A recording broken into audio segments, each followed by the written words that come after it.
This is Tanya Pearson interviewing Patty Schemel on August 17th, 2016 in Los Angeles, California for the Women of Rock Oral History Project. This is a personal biography of women, so personal and professional biography. So if you could talk a little bit about your childhood and family of origin. Mm-hmm. You were born in Marysville?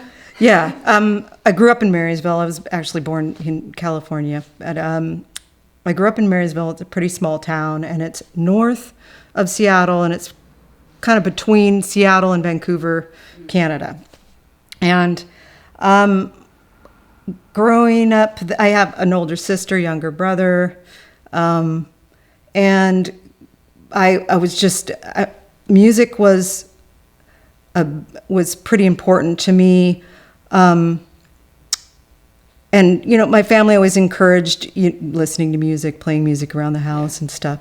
But when I was little, I would play sports, right? So in sports, there was always a definite division between there's boys teams and girls teams. And I was a tomboy when I was a kid, and I wanted to do the same things boys did. And I looked at all the things that boys got to do and felt really ripped off that I wasn't allowed to be on the baseball team. And so in music, I discovered in music that there was no coach or no adult telling you can't, officially not play an instrument, not do that or do this. I mean, there were a lot of girl drummers, but I could still do it, and so I felt that I chose drums to play because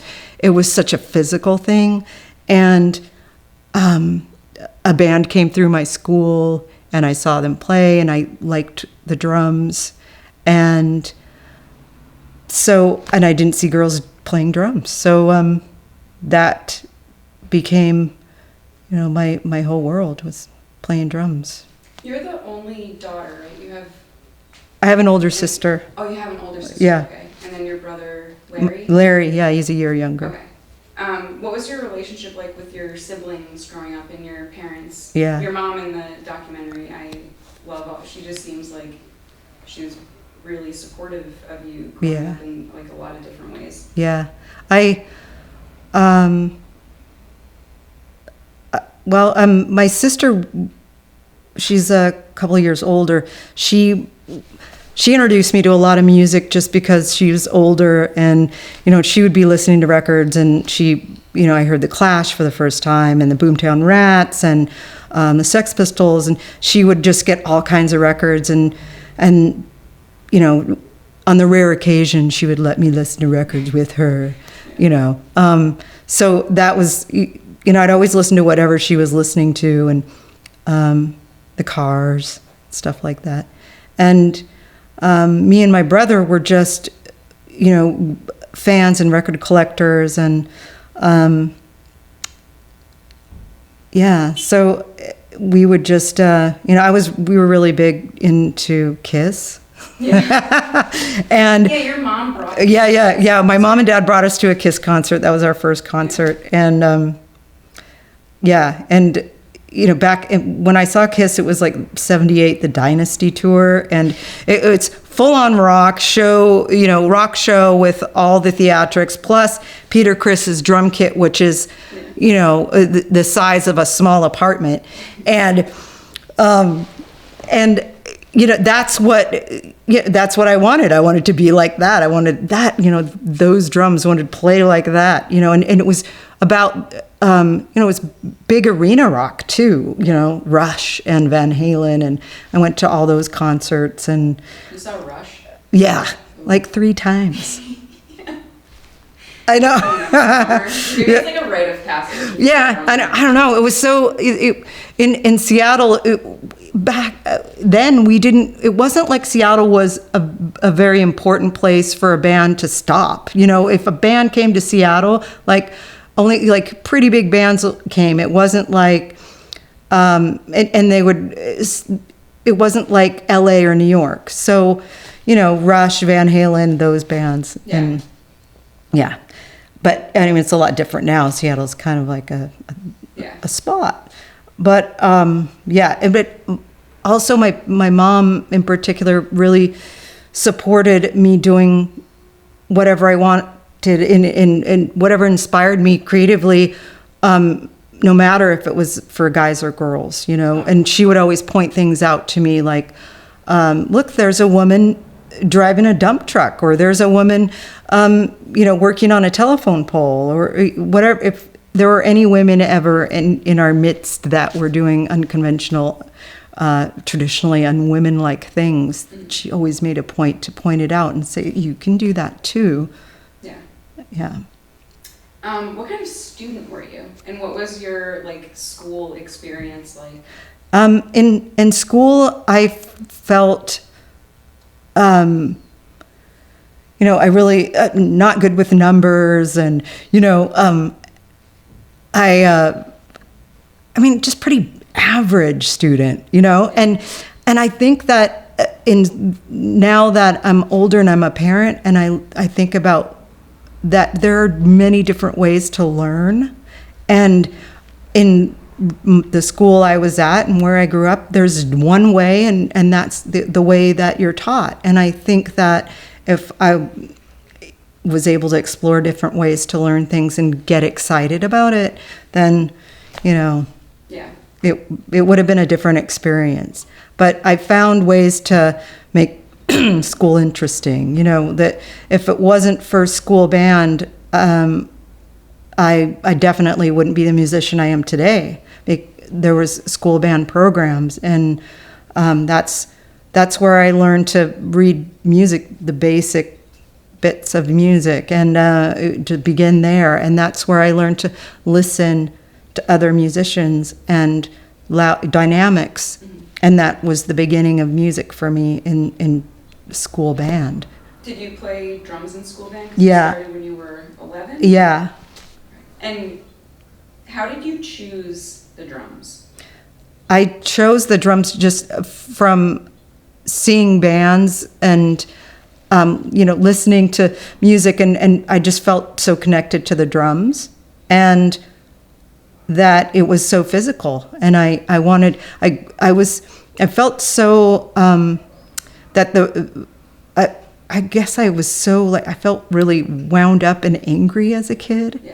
And the discovering drums and that outlet and that the physicality of it was such a good release for me, and to put it into a creative, to streamline it to something creative and make something with all that energy was important. I mean, I didn't know it at the time, but I see it now, because I still need to do that. I still need that release, and I still need to hit drums. Yeah.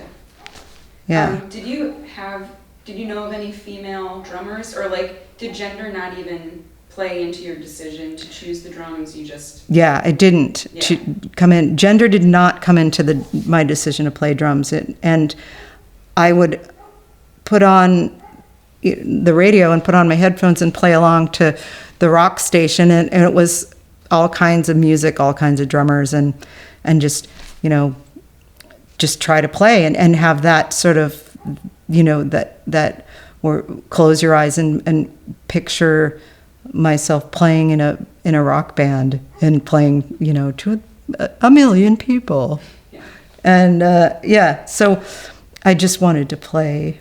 And it sounds great that your mom was really supportive of everything that you did too. Yeah. And I just remember like the Karen Carpenter story, you know, and her mom, like, girls don't... Right. Drums aren't an instrument for girls to play. Yeah. It sounds like you didn't come from that kind of family. Yeah. And my mom would help me, you know, carry my drums up to the band room, and when I was in jazz band, and my dad was really supportive and bought my first drum kit. Mm-hmm. Yeah. So. I don't want to. If you like don't want to talk about this, you do talk about it in the documentary. And it made me cry the last time I watched it. I was like, I forgot how sad that was. But your coming out story, was that when you were still in high school? Yeah. And I think it was like a sporting event. No, it was I remember I was 18, and it was like a New Year's Eve party, and there was like a show, and I'd gone with friends to this show, and we afterwards there was some party at a hotel, and I had this friend that I'd been attracted to for a long time, and a straight girlfriend. Yeah, a straight girlfriend, and then so I made a pass at this girl, and I'd been drinking, so I was also I'd gotten up that sort of like drunken strength, and she was like no, and so that was and that after that experience, coming home and telling my mom about it, and my mom was really supportive. I couldn't keep the secret any longer. It was too much to live with, and I started drinking when I was like maybe 12 or 13, and exploring all of that, and feeling like, well, I do this because I'm gay, or I'm just or I don't know if I really could put that together in my head as like, say I was gay, say I was a lesbian, but I knew I was like weird. There's and sometimes there's something wrong with me, and so that's why I consume this much alcohol and explore so many different chemicals.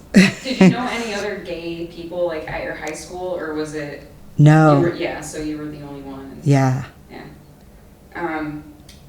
So you were 18 when that happened, but you started your first band with your brother when you were 15? No, actually it was my brother wasn't in this band. It was the first band I was in, the Milkbones. We were in high school, and there were two guys at my school that were also into punk rock. And once I discovered punk rock, then I felt at home, because there's freaks like me. And I saw so many more women playing punk rock music than I did playing rock music, or whatever was like MTV was just starting out. And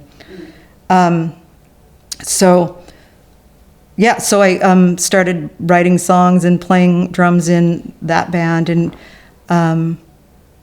we just, we played at our high school, and we played at, so-and-so's party, and and that's how it began. And we played at a big barn. There was some big punk rock party at a barn out in like the middle of nowhere. And back then we would write maps to the location. And it was like, go down this road, count 3 mailboxes, take a left, and then go till you see the rope swing, and then take a, it's like that. And so all these punk rockers show up in the middle of this, this little country barn, and and we play a show, and then afterwards there's other bands there, and then trading ideas with drummers, and then it begins that sort of networking. And it was always then, after playing those shows, then a friend would say, so and so's band needs a drummer, and they saw you play at this party and want to know if you want to play. And then it just goes from there, and it just continues on, and you build this sort of network of friends and musicians and bands, and did that like boost your self-esteem? I mean, as a teenager, that being a good drummer was really important. Being a good drummer, not a good girl drummer, and being respected. I wanted to be, I wanted to be tough, and I wanted to be just cool. And that when people would say you're a great drummer, that would be such, the esteem builder, and became my identity entirely. It was like I was Patty Schemel's the drummer, and that's that was sort of like one of my, well, it's a little bit in the future. Well, Yeah. So did you have this like reputation as being a really good drummer once you moved to Seattle and Yeah. played in more Yeah, indie kind of underground bands? So Yeah. you were already known as being Yeah. this really good drummer. Yeah. And then I would just go out to shows and see bands and meet people, and then my band would play, and then I'd, play in different bands. Yeah. Yeah. Well, what I was thinking with those, like one question was supposed to make sense with the other one. But so drumming in high school and you're playing in bands and you have this like self-confidence and self-esteem that music has given you. Then you're 18 and you make a pass at your friend. In the documentary, your mom said, "It's okay, like we love you, this is Marysville." Yeah, you're in Marysville, yeah. Did that kind of like drop you back down a notch? Like what happened after that? Yeah. Like you're still this really great drummer. Yeah. You got rejected. Yeah. By this friend, and now you're out. Yes. And I think, when to think about it in a way that there was such that was a girl I knew from the town I grew up in, and from that school, and I when I started to in a way, I guess I thought to myself that I needed to get into a bigger city and I needed to get in to meet more people and more free thinking people. And drums took me to Seattle, and that's where I met, a lot. I met so many more people and played in, and I guess that was sort of my way into the world I would then become comfortable in. Did that answer it? Yeah. I just have like so many. Yeah. So when you left Marysville, went to Seattle, were you like expected to go to college or anything, or have a plan, or did you know that you wanted to pursue music as a career? And that was music was it from day one. Since I sat down at my drums, I wanted to be a drummer, and that's what I was going to do. Okay. And so school after high school wasn't ever. And maybe a tiny thought because other friends were getting ready to go off to the UW, but I was like, and so it was going to be drums and music. Mm-hmm.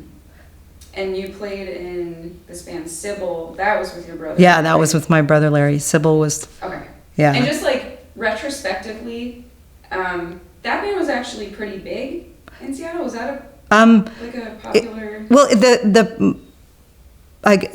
My friends in that band were all pretty well known for different things. Like scenesters. Yes. Or something. Yeah. So and we were like Tammy, our singer. She had gone to high school with Dan Peters and knew all the guys in Mudhoney, and so we were all fans of each other's bands, and yeah. And were there many other female or women drummers in the scene at the time that you were aware of? Did you ever feel like you were in the minority? There was a band called Dickless that was on Sub Pop with Kelly Canary was their singer, and their drummer was Lisa Smith, and Lisa Smith was an ass kicker. I mean, like, fuck, it's so good. And they put out a single on Sub Pop. I don't know if they ever did a full length, but they were a band that I was like, I wished I was in that band. Yeah. But, they got Lisa. So Lisa is amazing. So there were other girls that played music and that I was, so supportive and fans of. And, all the girls in 7 Year Bitch. Yeah. All great players. And what was the culture and the scene like when you moved there? Was it like the hip happening place that it became when, like Nirvana kind of blew up in Bleach and all that? Or was it still, was not much happening when you went there? Seattle wasn't, like I said earlier, wasn't a spot to, it wasn't like LA, New York. It wasn't a place for bands to really stop at. And I remember just being it was a pretty small scene, and then being fans of friends' bands. And I met Bruce Pavitt, who started Sub Pop, and we hung out, and I went over to his place, and he showed me, this is the Green River record, which soon splintered off and became Pearl Jam, Mudhoney, and talked about, here's the first Mudhoney, single. This is what it's going to look like, and this is what I'm thinking is my idea for Sub Pop will be. Oh wow! And he'd had at that point a Sub Pop compilation that was out, and he did a thing at the Vogue Club called Sub Pop Sunday, which was sort of a goal for me in my bands to like play a Sub Pop Sunday, and he was a huge Pussy Galore fan, as I was as well. And now it's on record. And and also he was really into White Zombie. And their first record to me sounded a lot like Pussy Galore. And then they sort of changed into more metal, But at the beginning, talking to Bruce about what Sub Pop would be and what he wanted it and to be, and just there were other indie record labels out there like Touch and Go and Homestead and SST and then Sub Pop. So I didn't think then that there would be, you would turn on the radio and hear Nirvana, and I don't think anybody ever thought that either.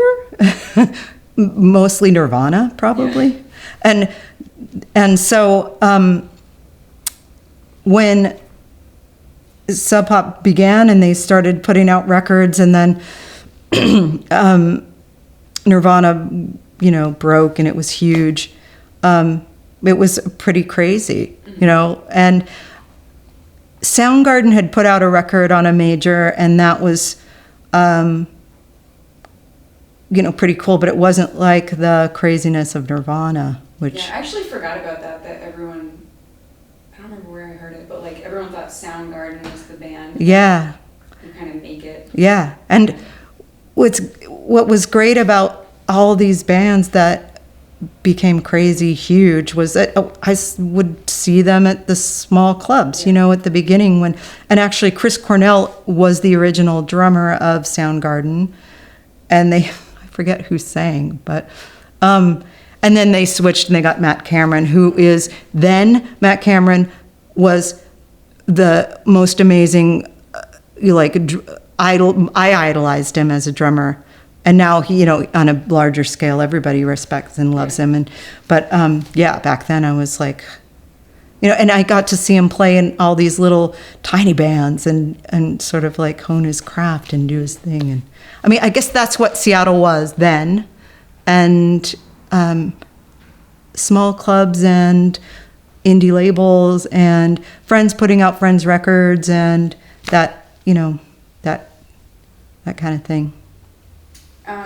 You were in an all-female band, Doll Squad. Yeah. Was that a conscious decision, or was it just like...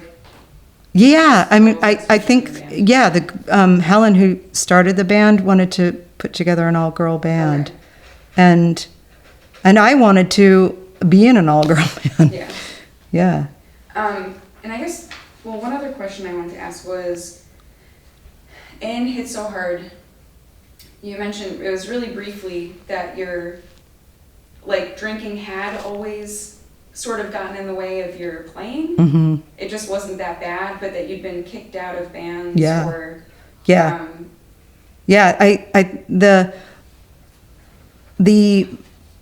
The social part of, going out to see bands and stuff and being, and playing shows, everything happens in a bar. And, I like to drink, and it got to a point where whatever band I was in, they would say, you're just too much you're just a wreck, you know? And So like everybody partied. yeah, like, but I was like, I was always going More. beyond. Yeah. No.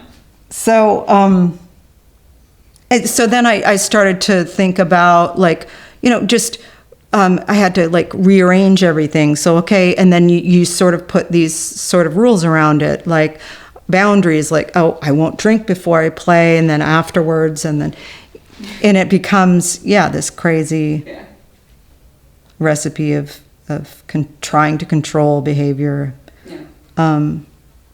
Yeah. And that thought of, you know, well, I always play better when I'm drunk, or, ugh.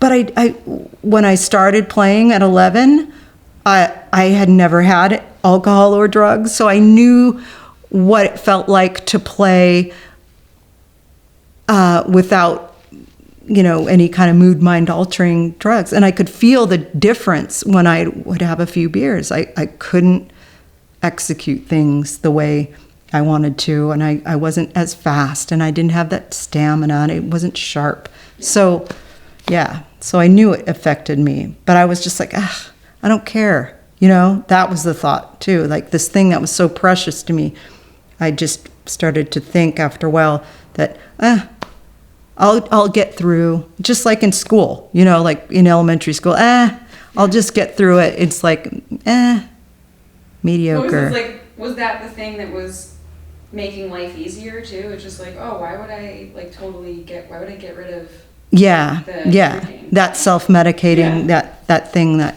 helps keep everything nice and smooth. Okay, and what were you doing for money when you were in Seattle and like playing in bands? Yeah. Did you have crappy jobs? Yeah, crappy jobs. I did. Your mom really liked the Microsoft. She left a good job at Microsoft. Yeah, left a great job at Microsoft.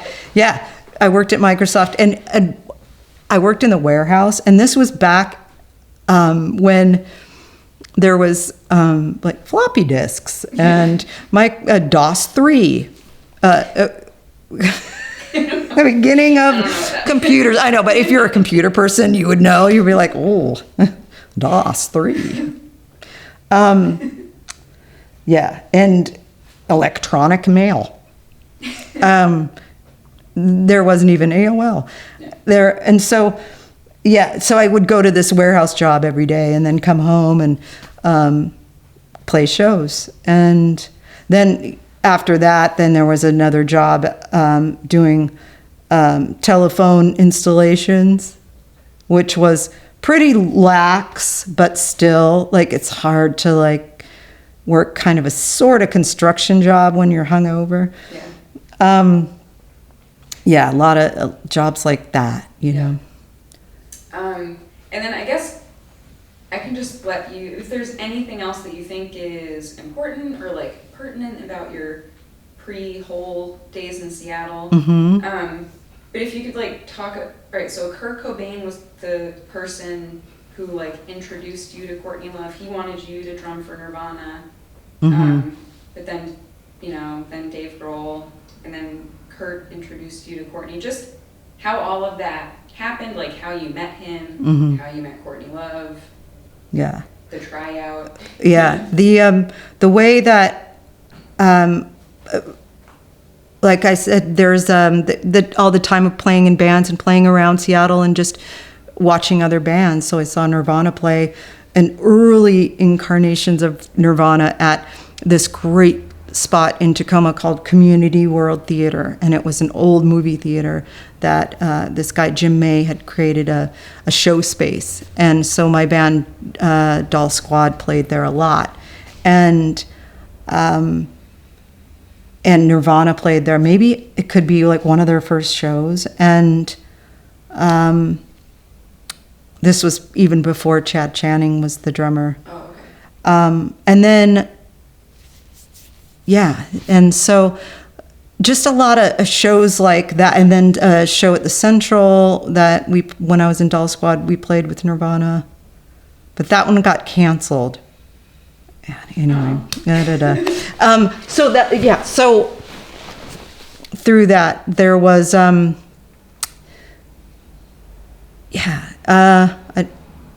met Kurt just from playing shows like that.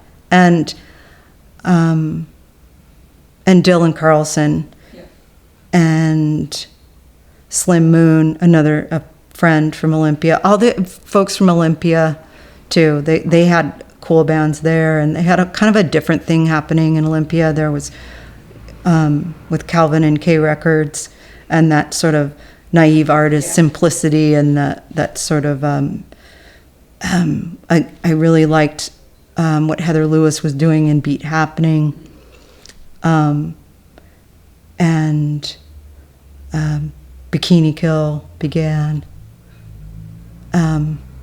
So yeah, there was a lot of trips to Olympia to see bands play there too, and then so I met Kurt that way, just through that scene.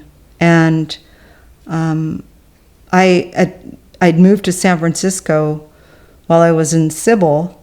I moved to San Francisco with my girlfriend Jen at the time, and started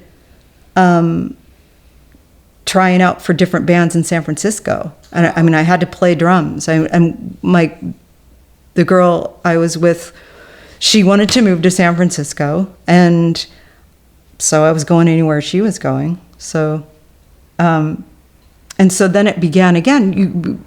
How do I get involved in this scene of music? What's it like? And then sort of being I got kind of down about it, just because it wasn't the music that Seattle bands played. It was a totally different thing. It was like, there was no real theme, or it just was different. I don't know. I didn't really know anybody there, and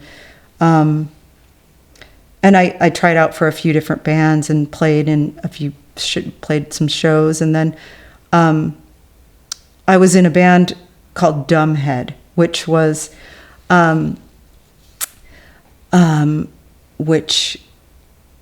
this woman named Debbie Shane, and she was Dale Crover from the Melvins' girlfriend. Oh. And the Melvins had moved to San Francisco, so I was sort of like, okay, the Melvins are in San Francisco. Yeah. Okay. And we played some shows with the Melvins, and but so I knew the Melvins too, and they were a big influence. And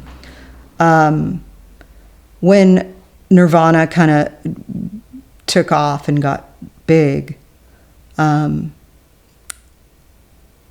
Courtney was looking for a drummer for Hole, and she met Kurt, and they were a couple. And so he mentioned, well, I know a great girl drummer, because Courtney was like, it has to be a girl. And so he reached out, he called Dylan, who then called me. Yeah. So I was, in my apartment in San Francisco. Oh, you were already in California? Yeah, okay. In San Francisco, and I got the phone call, and it was Dylan who said, hey, Kurt just trying to find you because his wife wants to get a new drummer. So that's how it began. And so then I got a call from Eric, and we talked, and I put together a package of Sybil singles that I'd played on, and just whatever I'd just done in San Francisco. There was a single for that too, and a cassette, and packaged it all up and sent it off in the mail, and he gets it and listens to it. And then we set up a time for me to drive down to down to LA and audition. So he sent me Pretty on the Inside, and then a bootleg of like Violet and Doll Parts. And on the bootleg was Hot Chocolate Boy and Forming. Yeah. And that was done on a tour that Hole had done with Mudhoney around, I think it was a European thing. Mm-hmm. So these were songs that Doll Parts and Violet these were just sort of the beginning of those songs that Courtney had started to write, and they were bootlegged, and so that's where I heard them. And that those, I guess Eric sent that because that was the latest that they'd written. Yeah. So I went over to the Dumbhead rehearsal space and sat down at Dale Crover's drums. And Dale's drums are like, he had like a marching snare, which is huge, with like this Kevlar drum head, this woven, like this is like Kevlar is stuff that you stop a bullet with, yeah. Okay? And that's Dale Crover, you know, and it's like huge drums, but then like a giant like piece of metal here, and then like like an axe handle here. I don't know, like just, you know, and like an industrial fan over here, and just, you know, an anvil. I just stuff. Like it was like a machine shop drum kit. And practiced all that stuff from Pretty on the Inside and then the bootleg stuff. And then went down to LA and met Eric, and he said, you know, we practice at Jabberjaw. It's a club on West Pico. So it was an all ages club. So I go there, bring my drums in, set them up on the stage, and we just started playing some of the songs that were on Pretty on the Inside, and then talking. And I remember, and it was ridiculously hot. It was a crazy hot day, no air conditioning in this place, and like just a small fan. And I went out and got some beer. Take the edge off because you're. I know, and it was God. But I know. I look back on it and go, what are you, day drinking? And so sit down and play, and then we did the Wiper song, Over the Edge, and I think, and Eric said that's how that song should be played, like that. What you just did was like, which was a compliment, but also was. I would find out later, Eric does not give compliments ever at all. Nothing. I mean, really. Yeah. So that was another thing. I was like constantly trying to meet these, those standards. And like, that was my first introduction to not just him, but like the world on a bigger scale as a performer and a musician. It's that cliche of that big fish in a little pond, and then you get on a bigger scale and like, not all that, like you're not the so really getting sort of right sized about my playing and what kind of work needed to be done, and then which caused more drinking and more like unsureness, like insecurity, all that. Anyway, back to that day, Courtney showed up late, and Kurt came, and we just sort of sat there and talked about bands that we were influenced by, kind of got caught up with what was going on, and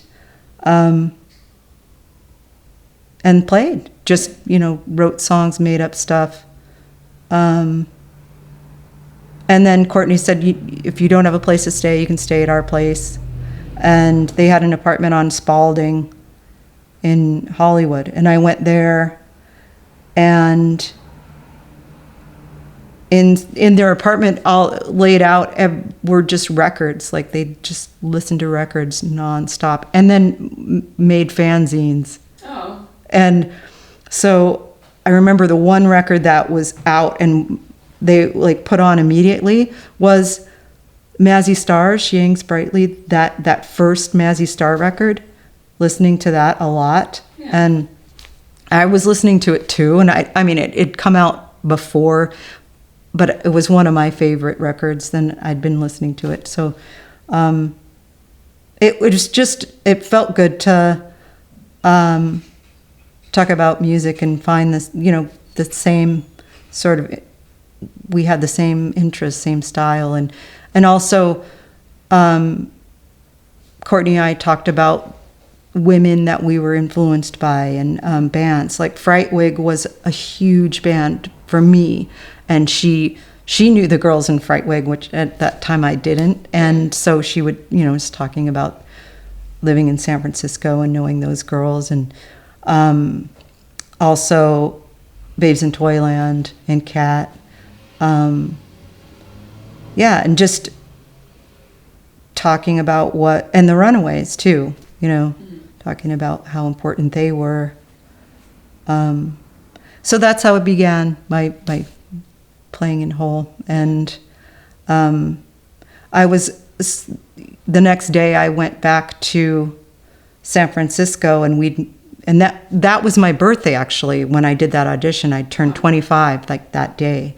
And then we'd made a plan for me to come back down that following weekend, but it was the Rodney King verdict and the riots happened. So everybody was on lockdown during that whole time.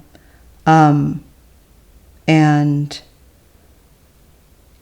then I think I'd gone back down to play and work on stuff and stay. And then I just started living with Kurt and Courtney in LA, and we started working on songs. And how long did it take to actually, was Hole already signed to a major label and they were set to record through this? So you were walking into something that was totally different than... Yeah, there was, they'd done their record deal, and so that's, so when I was officially asked to be in the band and officially in the band, they had, basically a certain amount of money to live off of, so I, first thing, quit my job. I was working at a medical supply warehouse, the same old, and and lived off a little salary, and then dedicated every day to learning everything, all the songs. And so that was just the beginning of, they'd done their record deal. There was no there was the Violet demo and Doll Parts, and that was it as far as anything for... Okay, so you all wrote the rest of the songs. Yeah, everything that was all of us together. Yeah. And what was the recording process like? We'd done one song called Beautiful Sun. Yeah. That was an EP, and we did that in Seattle. And that was great because I had all my stuff in storage, and I didn't have my drums because they were down in LA. And so Dave Grohl said, just use my drums. And Kurt came, and we were working with Mike Giacondino, who I'd worked with before. And he did Bleach. He did all the great records on Sub Pop. And so it was nice to be at home in this studio that I'd recorded at before. And we did Beautiful Sun. And I remember this one section of the song where I did something, and it was kind of different than what I'd been doing apart. And so I said, well, I don't know if I really like it. And it was more of a mistake. And Kurt was like, when we listened back, he was like, no, it's a good mistake. Keep it, And Courtney was like, yeah, I like that. And we were able to try different sounds with the drums. And that was one of the big first things of realization was there wasn't that time crunch of being in a punk rock band where you need to run in there and da-da-da-da. We had time to try a different thing or try a different snare drum or, that. And that might be one of my favorite Hole songs is Beautiful Sun. It was my first song that I recorded. And that was a good time in the studio. So we just sort of set up in LA and then Seattle and started going into rehearsal space and doing writing and playing, and Courtney would come in, and, you know, sometimes she and I would just work together, and then Eric and I would get together and just run through all the old songs. And that process was me, going partying constantly in Seattle, and then getting up and then having to like perform and play and work hard, and it was tough, you know. What were like the band dynamics at the time? What was your relationship with, was Kristen in the band yet? Yeah, Eric and I had been looking for a bass player for a long time, and like, were you all friends too, and sort of worked together? I know eventually that changed. Yeah. You know, from touring and stuff. Yeah. Didn't talk as much, but at the beginning, were you like friends who worked together? Yeah, I mean, at the beginning, I was, Kristen and I were friends, and Eric and Kristen were a couple. They Mm-hmm. became a couple. So, yeah, and then we spent all our time together, so we were playing. I'm probably, well, this is probably skipping ahead a little bit, but you came out publicly in Rolling Stone in '95, like after Live Through This came out. Yeah. And you know, you said that it's like important to acknowledge for kids like you who are growing up just to have someone else to look up to. Visibility. Yeah. But that you're not out there with a fucking pink flag. Right. Yeah. And Which is not, now when I look back on it and I go, God, you know, I was a kid then, but I'm like, now, who cares if you have a pink flag or not? You know, I look back on stuff and I go, oh, I was such a, you know, like I was young and, Okay. I was just wondering if you felt the same now that you did then. Oh, I do. Totally. Entirely. Okay. Yeah. And wave your flag, sister, brother. Okay. Pink or rainbow or whatever color. Yeah. And then also, when did drug use become a problem? Because you'd always dabbled, it had like interfered with your playing and stuff like that. But do you think that being around like other addicts kind of made it easier to hide your own stuff? Yeah, everybody was doing their own thing, you know, doing their own drugs and doing it the way they wanted to do it and their thing. And I started to kind of realize, like, well, you don't drink right out, and you know, like you gotta like start to hide stuff, you know, and we never got together, like we weren't like drinking together at practice, you know, it wasn't like that. And so there'd be times when we'd work, and then times when there's no work and it's just quiet. And that would be the time when I would, you know, start to do more drugs than usual, or, you know, start experimenting. And then, so eventually leading to heroin. And so getting strung out. And then all of a sudden it's time to go to work, and you got to show up. And then becomes this cycle of kicking, and then at the beginning, sort of like being able to kick maybe on the couch, and then going to work, and then recording, and then begins this whole cycle of playing shows and traveling, and coming home, getting strung out, then having to, you know, it's so bad that then everybody knows, and then management's like, you need to go to rehab, and them setting up your rehab trips. So it's a cycle of that, you know, and that's how it went for me, and continuously getting clean, and then being like, okay, I'm going to get back out there and show up and, you know, do this sober. Yeah. And, you know, maintaining for a while, then you know, you come home, and then the whole thing starts again. So it's this like hamster on the wheel, and constantly the same. And that's how it went, and that was my story then. And eventually drugs kind of eclipsing all the stuff that was important to me. Did any of you realize how big Live Live Through This was going to be when you were recording it? Was there like... No, I didn't. It's pretty on the inside, wasn't... I didn't think that it would be, I mean, of course, I put all my heart and soul in it, and I was so proud of it, but also no idea, because consciously thinking, a lot of the time thinking, well, it's not Nirvana. You're like, don't think that it's, I was trying to get like sort of a perspective on it. You know, it wasn't like we're gonna be crazy huge, and but it was always, my first thought was always trying to battle that preconceived idea of it, Courtney as Kurt's wife. I just wanted to prove myself as a player, as a drummer, and us as a band. Yeah. And just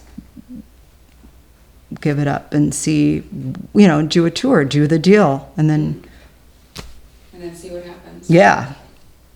And then so album was huge.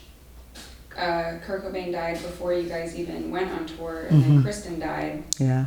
And it was like, for you personally, with your drug abuse, like, did either of those things, did you take a step back and just say, oh man, like I should do something or change? Or because it seems like then you just had to go on tour right after that, like there was no time to really think about anything or figure anything out. Yeah, that realization that there's much bigger things than playing drums in a band, and this music we're making, like these friends' lives are, they're gone. And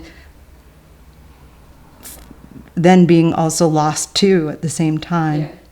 And,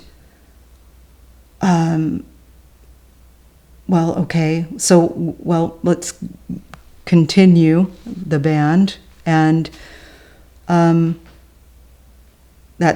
that's all I've ever done is play. So that's what we did. And we got Melissa, and she came into this situation, and we played Reading, and we started the whole thing. I don't know if that answered the question. Yeah, kind of. No, it just seems like sorry. I mean, yeah, it's okay. Like personally, I mean, Whole meant so much. I was like 13 or something when that came out. That was the first, you were on drums, and Courtney loved singing. That was huge. And Live Through This has since become like a seminal album of the 90s, or I think just of rock in general. But hearing the story, like from your perspective and just in your addiction, I'm like, were you able to enjoy any of it? Like the tour or the recording process? It's just like the product itself is like such an important thing in rock history. And rewatching Hit So Hard, it was like so difficult. As a recovering addict and alcoholic myself, it's so difficult to watch because I know what that feels like to not really be able to like enjoy anything or live in the moment. Yeah, there were moments when, where I was, kind of feeling that grateful for where my drums had taken me and where I'd arrived. There were moments I was able to sit and I felt so overwhelmed, and I was kind of young too, so I was kind of freaked out by it all. But there was a moment when we played Phoenix Festival with Kristen, and there's 70,000 people, and I sit down at my drum kit, and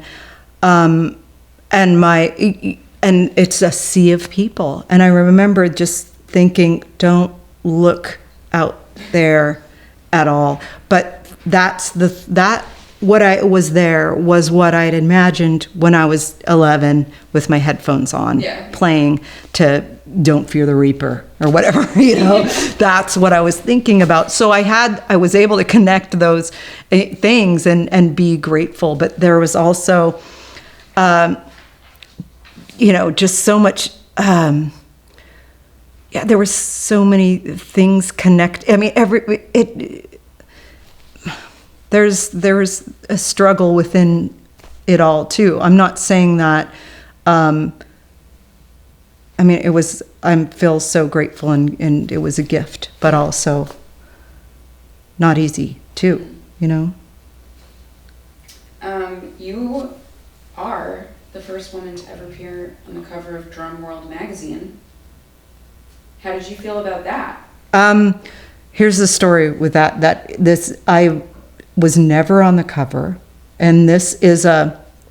Wait, this is a myth? Yeah, this is a myth. And if it's in my Wikipedia, is it on my wiki page or something? I don't know. Or maybe it's been said. It's been said, but this is something that I should just totally... I might have cleared this up before, but when we were playing live shows all the time, everybody knew that I grew up reading Modern Drummer magazine. Yeah. It was such a male magazine. There was always men on the cover, men inside, and not a lot of women. And that was something that I talked about, like maybe just with Courtney or with Kristen when we discussed things and talked about us as players and who we look to. So Courtney started announcing at shows that Patty Schemel, the first woman on the there is no Drum World magazine in existence. I did eventually get to be interviewed in Modern Drummer. Yeah.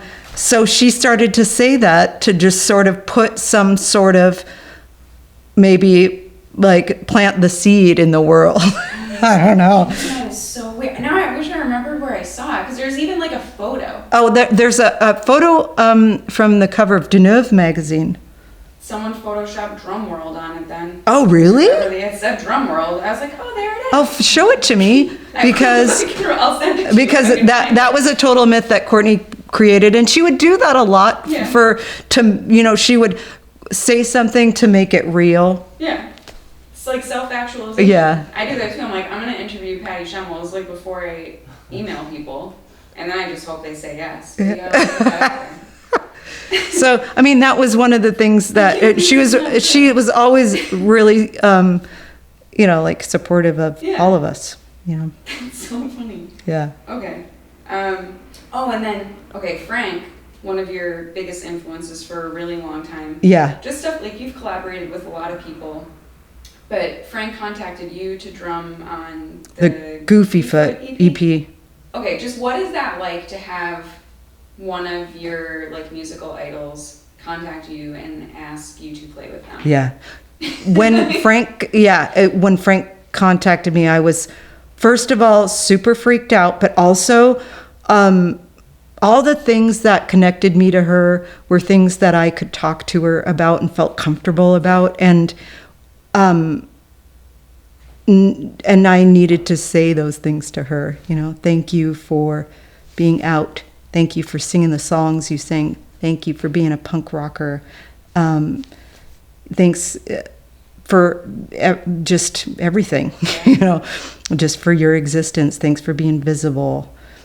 And then sitting down at drums and doing my thing, and playing. And I think it's important to give credit and thanks to the people that came before that, because if it wasn't for Frank, I wouldn't be as comfortable as I was to come out and publicly. Yep.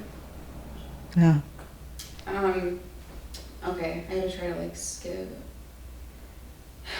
You were replaced by Johnny Two Take on Celebrity Skin. Yeah. Second drummer. Yeah. Johnny One Take. Johnny One Take. Yeah, he's a one take. Two takes? Yeah. One take. Okay. And you talk about that in the documentary, so I don't have to go too far into it. And since then, the whole band has said, that wasn't the right decision at all. Should have said, no, we're a band. But how did you feel about it? I mean, then you said that you use that as an excuse to just go out and like get high and disappear. Do whatever. Yeah. But how do you feel about it now, like looking back on it? Well, now I there's always that, I wish I would have done things differently. Yeah.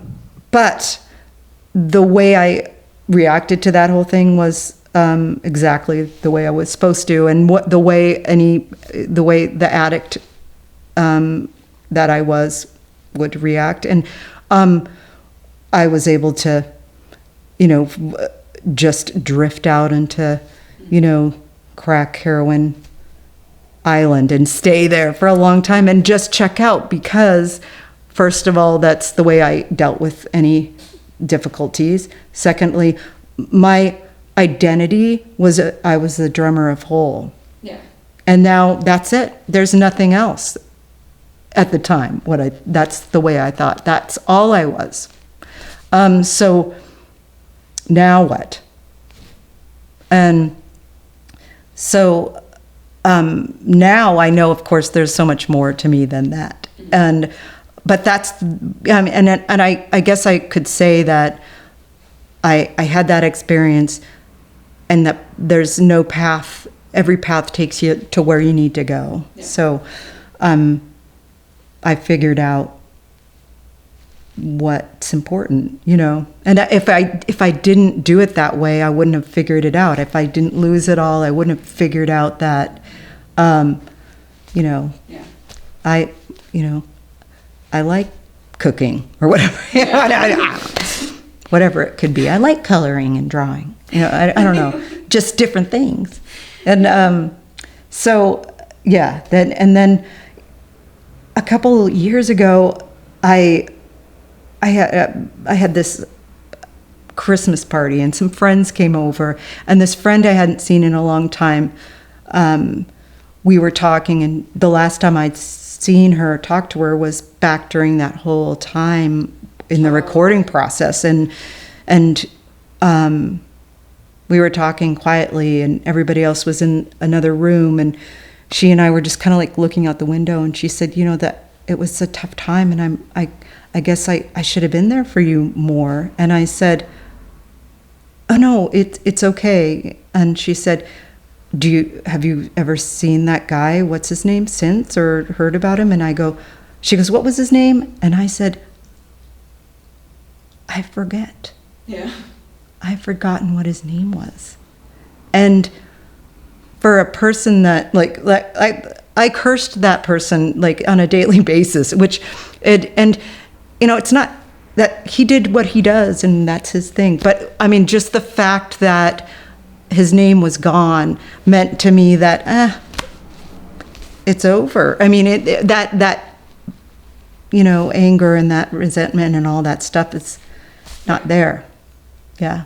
Was that kind of your first look into the music business, though? I mean, because it does seem like that's kind of how things. Not that. Getting into the band and dealing with getting you get a salary, and it's this much, and they write you a check, but all along we had a manager, then we switched managers, and we got a management company that was a rock and roll machine management company. They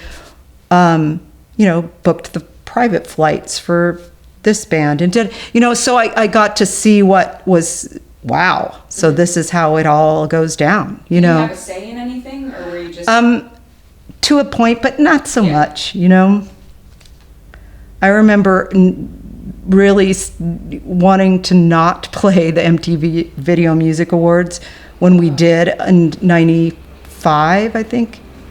And at the end of Lollapalooza, being totally strung out and not wanting to play that, and kind of going to bat and calling up Courtney and going, I just think it's a bad idea, and then having to try to get her on my side to then she and I will call, and then and management was like, no, you're doing this. Oh, neither one of you wanted to do it? No, I think she was kind of like. I think she was gonna go. Yeah, she was kind of getting on my side on it, and it just turned out to be a disaster for me. Yeah. And then like the really fun stuff before it gets better. So after celebrity skin recording, you became homeless, Right. addicted to crack. You were like literally on the street. Nothing. Was that like, how long was that period? And how did you get sober? Like, what it was well, I mean, like I was on drugs for a while, but I mean, like being actually like street level, I was like maybe a year off and in and out, and I mean, over my entire career of drug and alcohol, I mean, like 23 rehabs. Oh, was that many? A lot, yeah. Since you had been in whole or throughout? Throughout, yeah, pretty much whole, yeah. Yeah. That's when it started, and yeah. So I mean, so many attempts at trying to, and all the cliches when they say you're going to lose it all if you keep. It's true. It will happen. The things you say you'll never do, they always say put a yet on that because you haven't done it yet. But if you continue, you know, I did it, all those things. And then a point where I just, you know, was ready to, I guess I was just going to try one last time. There was nothing left. Oh, so it was like your decision. It was just. Yeah, a friend like reached out and then, you know. Okay. And then. I don't know, should I stop for a minute? Yeah.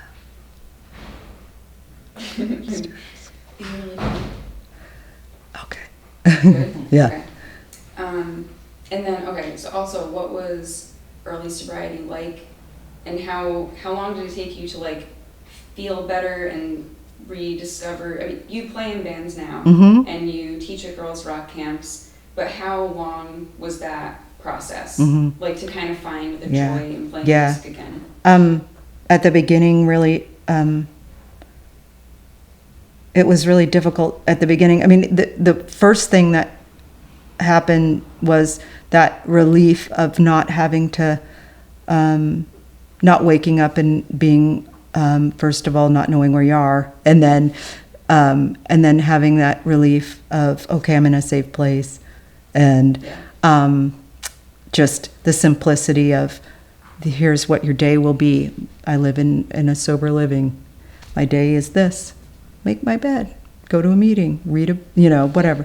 So the beginning is very like that, but it's so like, I didn't touch drums for a while just because it had a lot of stuff attached to it, and I didn't want to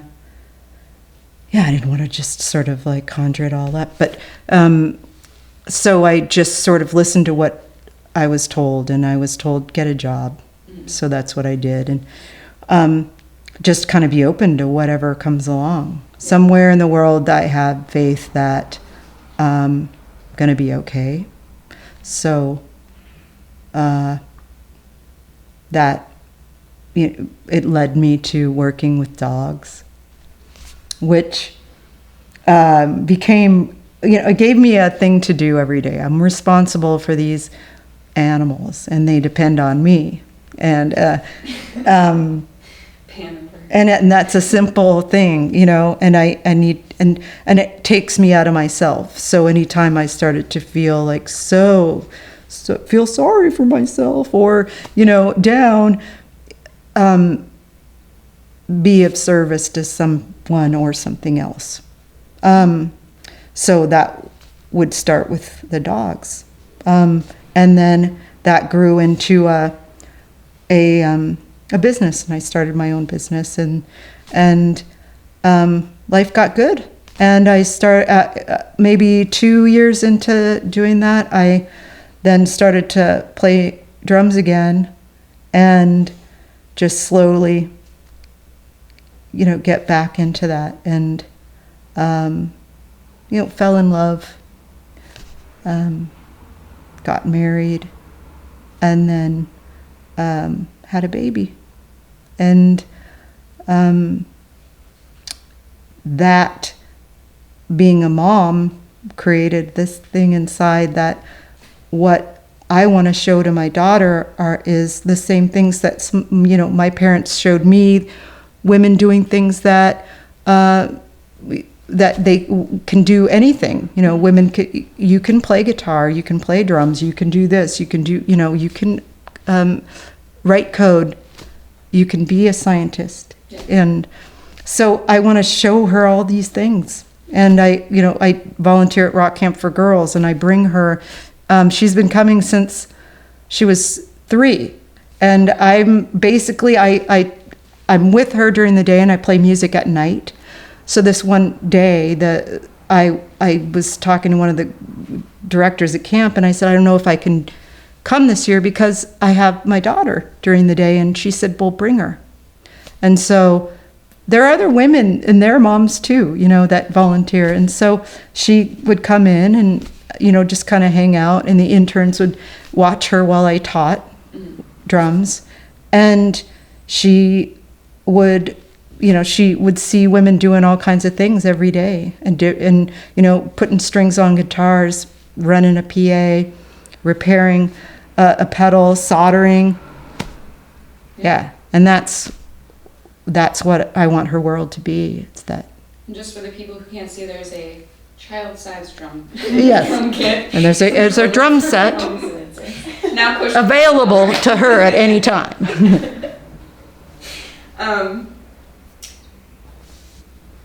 Okay, just a few more, but I do want to know, do you currently play in Upset? Yeah, you Upset. Still play? Okay. Yeah. And they're all, how did you meet them? The girls in Upset are all in like their late 20s. Yeah. And it's a totally different, yeah. They're a different generation a bit, I guess. Mm-hmm. And I met because Allie, who is our singer-guitarist, Allie Kohler, was in Vivian Girls. And that was a band that I was crazy love. Okay. When they started playing. And so she reached out on Twitter and said, I loved your doc, and I said, I loved you on, she'd been in Best Coast. Yeah. And I said, I just saw you on Letterman. Great show, great Ludwig drum kit, and then we just started talking back and forth, and she said, I'm thinking about starting my own band. So we connected, and we have, we all have similar tastes in music, and they're great players, and they are, fun to play with, and it's pop punk, so it's like, so it keeps me in shape. I have to like stay, like, so it's a workout. And do you guys like tour? Yeah, we tour. We tour, and it's a van tour, and it's sometimes on like so and so's floor. We'll stay. Do that. Yeah. I wonder if Patty. Yeah, totally. But they're like, like. Sometimes it's like I'll be like, really, you guys? I don't know if I want to like hang at the punk rock house in Baltimore tonight, and they'll be like, okay. Okay, but it is possible though. I was just wondering, so I'm getting older, and the people that I play with are younger, and so like I'm 35, and I started playing with a 23-year-old. Yeah. I feel so weird, and going to house shows, and there's right house shows. Right. Like I want to see this band, but it's so awkward. Yeah, it gets kind of awkward sometimes. Yeah. Yeah. And like no one knows who I am, but everybody knows who you are. No, they don't. No, they don't. Like in maybe around town, I'll get rockignised, is what we call it. Like at the Whole Foods. But like when we're in Memphis and we're playing at Ricky's house. See, I think that's like unacceptable. Like, they have the internet now, so you can like, Google who's in Upset. Yeah. Oh, I guess. Yeah. It's like they have so much more accessible information now. It's like then you Google your name and it's like Hole comes up. Yeah. They should know these things.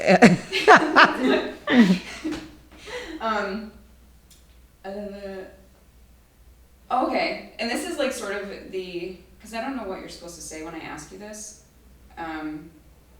But how do you feel about your role in music history? Yeah. Okay. I mean, of course, being a drummer and being in Whole, it's hard to at the time to really get any perspective on what you're creating and what you're doing. You want it to be, it's your work and it's precious and it's amazing and you want it to be, but as far as my role in history in music, I know I can see it now, of course, clearly, because it's in the past, so I can see it. So I see that, this record from playing these days and playing shows, and when people come up and talk about how much Whole meant to them and how this record, and how much lived through this helped them in college or changed their lives and was a soundtrack to some really tough moments, that gives me an idea, and that is the biggest gift in the world when someone says that my work has done something or has been their partner in their life through a tough time, because I have those records too, So, and that's a huge compliment and a arriving point as a musician and a artist. We talked about this before the cameras were on, but what are your thoughts on the visibility of women in rock history in general? Mm-hmm. Is there still a gender discrepancy? Is gender not an issue at all? And has it changed for better or worse since since you started? I think that when we started playing music in the 90s and in Whole, and then Nirvana being so pro-women and starting that conversation, and Kathleen Hanna and Bikini Kill and Toby Vale and these women, and Julie Kafritz and Kim Gordon talking about being women and talking about feminist issues in their songs and bringing up this subject was a big deal and was very important. And I felt comfortable in my band as a woman. I felt comfortable in our rehearsal space. I felt comfortable speaking about my feelings about and talking about feminism. And I think that it's changed since. There's so much focus on pop music and the way girls look today, and I mean, it's such the difference with Instagram and Facebook and all the things you can do. You have to, your appearance, it's so important, and that package, that musical package of that girl and that woman, that has to be appealing to men. Yeah. But there's programs like Rock Camp for Girls where let's start at the ground level. Let's talk about feminism. We're going to talk about feminism to this 8-year-old, and she's going to get it because she knows. Or we're going to talk about the way women are portrayed in media. And these girls, every time these girls walk out of those workshops pissed, and they're 9 years old, and they're so mad, and then they go into a songwriting workshop and they write about it, and they write a song, and at the end of the week we do a showcase, and they talk about the stuff they learn in their songs, or they talk about whatever they want, but we're teaching them how to change strings on the guitar. We're teaching them everything, so they don't have to feel like, I used to get angry going into the music store and asking for a drum head and a certain type, and then being sort of second, okay, sure, yeah, well, that doesn't go on the top of the drum, that goes, and I know, because I'm gonna put it on the bottom, okay? Do we need to, really? Or going in there with my brother, and the guy's like, what can I get you, bro? Or whatever, that, that stuff. They ever tell you the sticks that you're choosing might be too heavy? Yes. Yeah. Well, yeah. Yeah. So, yeah, so it's giving them the knowledge from there. There's programs and that there's a conversation, and that's what's happening today. And I think that what we did in the 90s is start that conversation in your face way, you know. All right, I don't know what time it is. It's 11:45. Okay. Oh, good. Yeah, I mean, I think there are a couple, I would just be repeating things that you already said. So, I mean, is there anything that you want to say or that I left out or that I didn't ask that you think is important? No, I'm gonna cut you off. I think know, that's I was it. thinking about like all the stuff we talked about before the cameras went on. Yeah. No, I think we kind of covered it. Stuff. Yeah. Yeah. So I think this is good, and thank you again. Yeah. Great timing too. Yeah. All right. Good.